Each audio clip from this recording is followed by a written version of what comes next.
ರಾಜ್ಯದ ಸಮಗ್ರ ಅಭಿವೃದ್ಧಿಯಾಗಬೇಕಾದರೆ ದಕ್ಷಿಣ ಮತ್ತು ಉತ್ತರ ಕರ್ನಾಟಕದ ನಡುವಿನ ಪ್ರಾದೇಶಿಕ ಅಸಮತೋಲನ ನಿವಾರಣೆಯಾಗುವುದು ಅತ್ಯಗತ್ಯ ಎಂದು ಮುಖ್ಯಮಂತ್ರಿ ಸಿದ್ದರಾಮಯ್ಯ ಪ್ರತಿಪಾದಿಸಿದ್ದಾರೆ.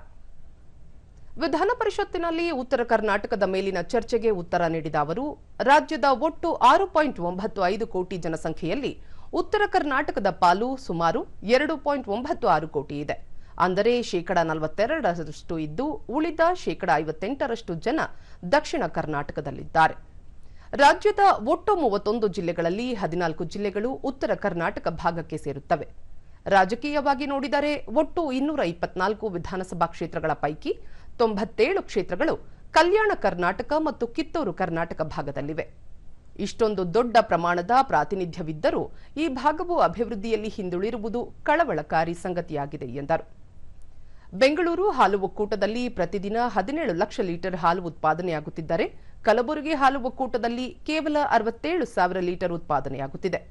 ಇಂತಹ ವ್ಯತ್ಯಾಸಗಳು ಜಿಲ್ಲಾವಾರು ತಲಾ ಆದಾಯದ ಮೇಲೆ ನೇರ ಪರಿಣಾಮ ಬೀರುತ್ತಿವೆ. ಪ್ರಸ್ತುತ ಕರ್ನಾಟಕ ರಾಜ್ಯದ ಸರಾಸರಿ ತಲಾ ಆದಾಯ 3,39,813 ರೂಪಾಯಿಗಳಾಗಿದ್ದು, ಈ ಮೂಲಕ ಕರ್ನಾಟಕವು ದೇಶದಲ್ಲೇ ಮೊದಲ ಸ್ಥಾನದಲ್ಲಿದೆ. ಹೈನುಗಾರಿಕೆ ಮತ್ತು ಕೈಗಾರಿಕಾ ಚಟುವಟಿಕೆಗಳು ಉತ್ತರ ಕರ್ನಾಟಕದಲ್ಲಿ ಹೆಚ್ಚಾದಲ್ಲಿ ಜನರ ವಲಸೆ ಕಡಿಮೆಯಾಗಿ ಅಲ್ಲಿನ ಆರ್ಥಿಕತೆಯೂ ಸುಧಾರಿಸುತ್ತದೆ. ಸರ್ಕಾರದ ಗ್ಯಾರಂಟಿ ಯೋಜನೆಗಳು ಜನರ ಕೈಗೆ ಹಣ ತಲುಪಿಸುವ ಮೂಲಕ ರಾಜ್ಯದ ಒಟ್ಟಾರೆ ತಲಾ ಆದಾಯ ಹೆಚ್ಚಳಕ್ಕೆ ಕಾರಣವಾಗಿವೆ ಎಂದು ಹೇಳಿದರು. ಹೇಳಿದರೆ 2,700 ರೂಪಾಯಿ ಸಿಗುತ್ತೆ. ಮಳೆ ಮತ್ತು ಪ್ರವಾಹದಿಂದ ಗ್ರಾಮೀಣ ಪ್ರದೇಶಗಳಲ್ಲಿ ಹಾನಿಗೊಳಗಾದ ರಸ್ತೆ ಮತ್ತು ದುರಸ್ತಿ ಮತ್ತು ಅಭಿವೃದ್ಧಿಗಾಗಿ ಎಲ್ಲ 189 ಗ್ರಾಮೀಣ ವಿಧಾನಸಭಾ ಕ್ಷೇತ್ರಗಳಿಗೆ 10 ಕೋಟಿ ರೂಗಳಂತೆ ಒಟ್ಟು 1,890 ಕೋಟಿ ರೂಗಳನ್ನು ಮಂಜೂರು ಮಾಡಲಾಗಿದೆ. ರು 559 ಕೋಟಿ ಮೊತ್ತದ 1,824 ಕಾಮಗಾರಿಗಳು ಪೂರ್ಣಗೊಂಡಿವೆ. 3,724 ಕಾಮಗಾರಿಗಳು ಪ್ರಗತಿಯಲ್ಲಿವೆ. ಆಮೇಲೆ ಉತ್ತರ ಕರ್ನಾಟಕದ ಕಡೆ ಎಜುಕೇಶನ್ನು, ಹೆಲ್ತ್ ಇದು ಕಡಿಮೆ ಇದೆ ಅಂತ ಇದೆ, ನಮಗೂ ಕೂಡ ಗೊತ್ತಾಗಿದೆ. ಅದಕ್ಕೆ ನಾನು ಹೇಳಿದ್ದೀನಿ KKRDBಗೆ ಅದರ ಅಧ್ಯಕ್ಷರು ಅಜಯ್ ಸಿಂಗಿಗೆ ಹೇಳಿದ್ದೀನಿ.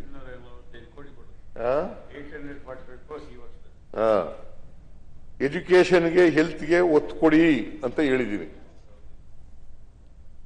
ಸಚಿವ ಎಚ್.ಕೆ. ಪಾಟೀಲ್ ನೇತೃತ್ವದ ಸಮಿತಿಯು ಕಲ್ಯಾಣ ಕರ್ನಾಟಕದ ಜನರಿಗೆ ಸ್ಥಳೀಯವಾಗಿ 85% ಮೀಸಲಾತಿ ಮತ್ತು ರಾಜ್ಯದ ಇತರ ಭಾಗಗಳಲ್ಲಿ 8% ಮೀಸಲಾತಿ ನೀಡಬೇಕೆಂದು ಶಿಫಾರಸು ಮಾಡಿತ್ತು. ಈ ಶಿಫಾರಸನ್ನು ಯಥಾವತ್ತಾಗಿ ಜಾರಿಗೆ ತಂದಿರುವುದು ಈ ಭಾಗದ ಶೈಕ್ಷಣಿಕ ಮತ್ತು ಉದ್ಯೋಗದ ಪ್ರಗತಿಗೆ ಭದ್ರ ಬುನಾದಿ ಹಾಕಿದೆ ಎಂದರು.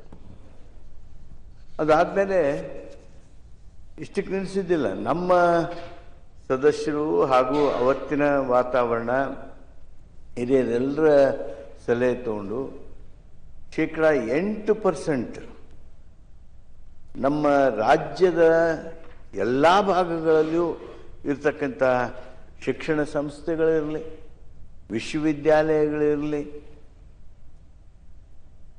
ಹಾಗೂ ಹುದ್ದೆಗಳು, employment opportunities, education and employment opportunities in whole of the state excluding Hyderabad, Karnataka, we have given 8% reservation for Hyderabad, Karnataka area people.